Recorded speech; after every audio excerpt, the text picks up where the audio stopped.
I thought just for fun, I would do a little behind the scenes how I edit a video, just in case any of you don't know or wonder how it's done. It takes quite a while to get videos done, especially if you're kind of a perfectionist like me. So I filmed a little bit, did a little screen record this morning as I was enhancing the color of the picture and fixing some of the videos to make them a little easier to see. So here we go. Let me know if you like it. Give me a like or a comment. If I don't answer any questions, a question you might have, feel free to ask me in the comments.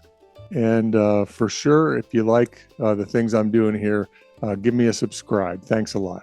Was down in Watkins Glen here recently. So here's some of the video I got.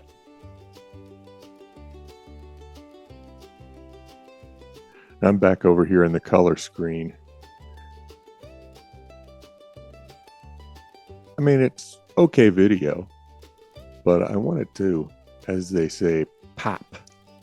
This is one I've already adjusted. That was the before, and I was able to make the colors pop a little nicer here. Let me see. I think the next one, yes, it's adjusted as well. Here was before. You couldn't see any of the way the rock was here. It just looked like a dark kind of a cave.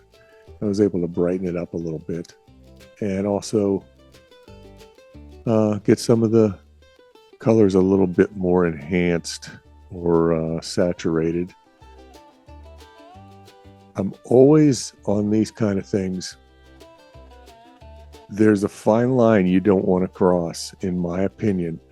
I don't want to take a video and make it so ridiculously saturated that it almost hurts your eyes. That's beautiful. It really is. But anybody watching is going to go, I bet it didn't look like that in real life. But here's how I adjust it. And this isn't really a how-to. This is just a watch over my shoulder. There are a ton of how-to videos, and I've watched them to learn this. All right, so the first thing I do is, this is my raw video, and I just want to brighten up the shadows. It's just too dark. And this was filmed on my Osmo 3, which is like a knockoff of a GoPro. It was just a little handheld. I had a little handle on it. So I lighten up the shadows down here. I'm just going up and up. Now, too far would be like that. There's no depth to it at that point. So I'm going to reset it. I'm still down here at the shadows. I just double click, it resets to 0. Now, here we go. I'm just going to slowly heighten it up until I can see there's a little more depth to it. See right over here. Now I'm going to turn it off and watch right here as I turn it off. You can see, boom, there. Now we can see some depth. Now the next thing I'm going to do is, maybe the highlights might be too high. I actually don't think they are in this shot, but if it was a sunny shot, like we're down in the Glen right here in Watkins Glen, so you can always lower the highlights. I just did it, but like I said, you can't tell. Now I'm making them higher. Like out in the sun, it might look more like this right here. So I'm going to reset the highlights down here again with a double click.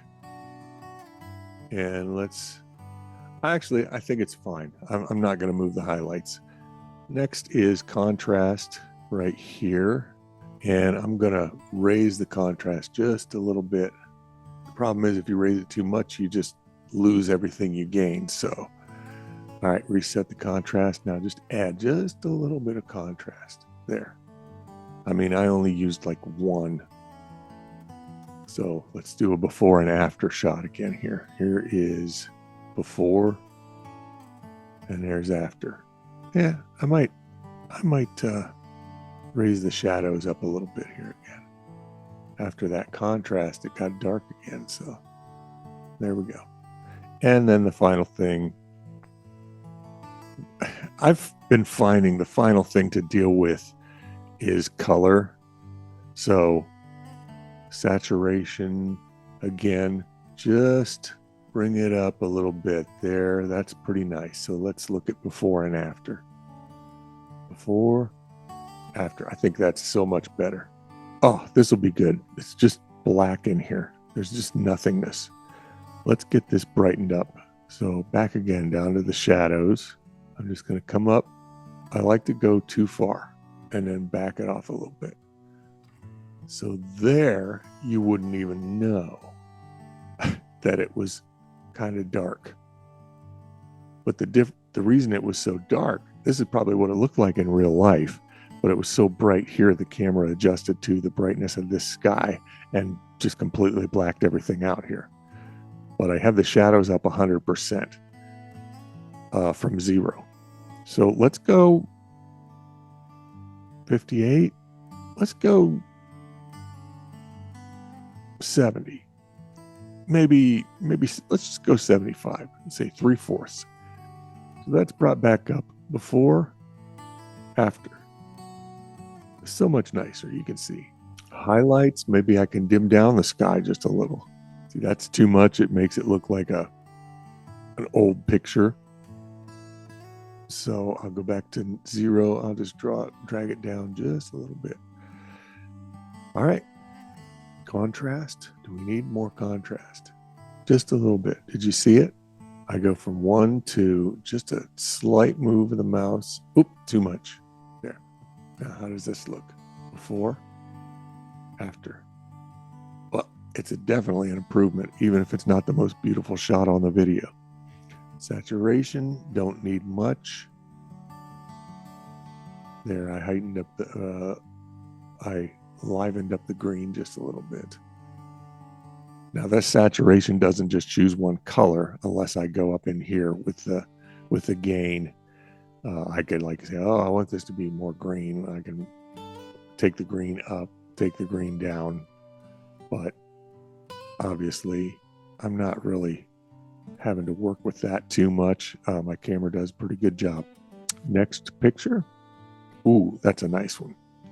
I like that because you can really see the depth of the path. All right, back down to shadows, bottom left.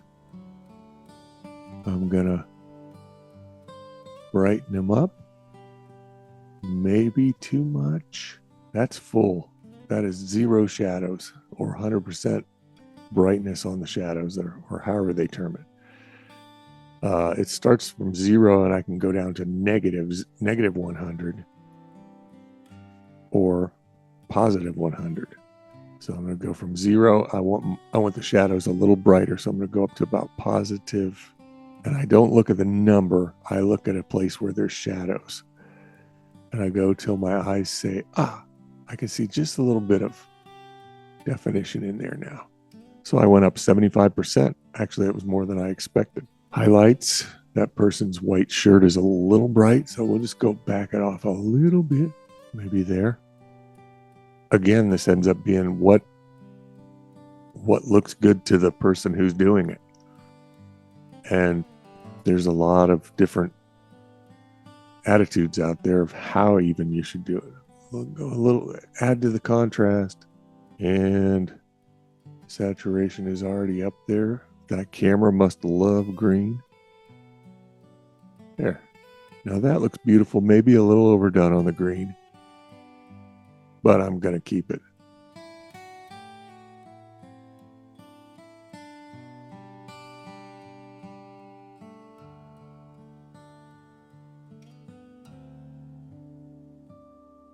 Yeah, I just watched that video and it's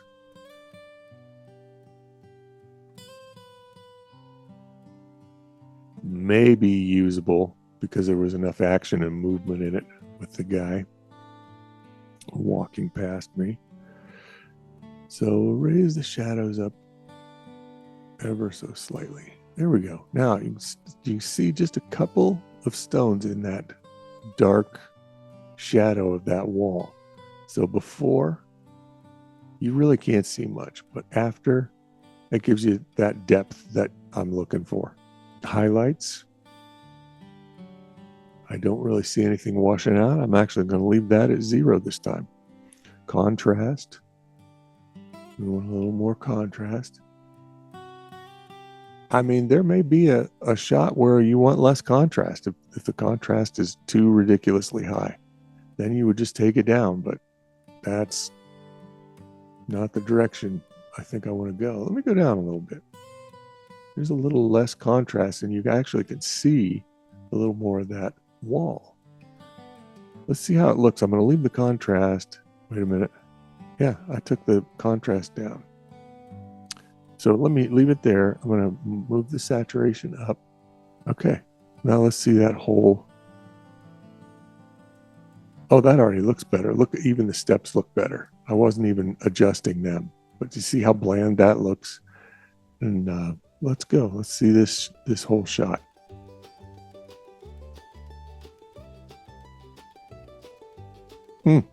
Cool. I like it. Shadows. Let's lighten them up a little. And I'm not going to go too far. We're going to see if we can bridge the change. Let me see before and after on that part of the shot. Yeah, I like it. I'm being over analytical. You do that so that people who are watching it don't get mesmerized or distracted by the changes you've made. You want them to all look very similar. All right, contrast. So we did highlights. It's a little bright, and actually, let me go back. We'll darken up the highlights of that sky right there. Highlights. I'm down here. I haven't been telling you where my mouse pointer is, but I think after the first few, you've probably caught on real quick. People are smart, I found. All right, a little saturation. See before, after. Now I'm going to do it just as just looking at the picture. Before, after. This is a little more than I usually do, but let's watch the whole and see what we think.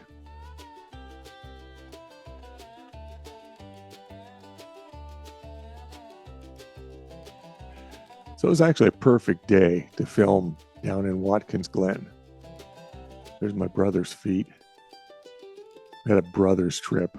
It was a really good time. We talked the whole way out and the whole way back, 6 hours each way from home. We talked nonstop. Now, honestly, if you go back in our life and add up all the other times we've talked, it probably wouldn't add up to 12 hours. So I think we've doubled our time now. So I'm good. I hope he is. And of course, they had I think there was a bridge down here that they had torn down and were fixing.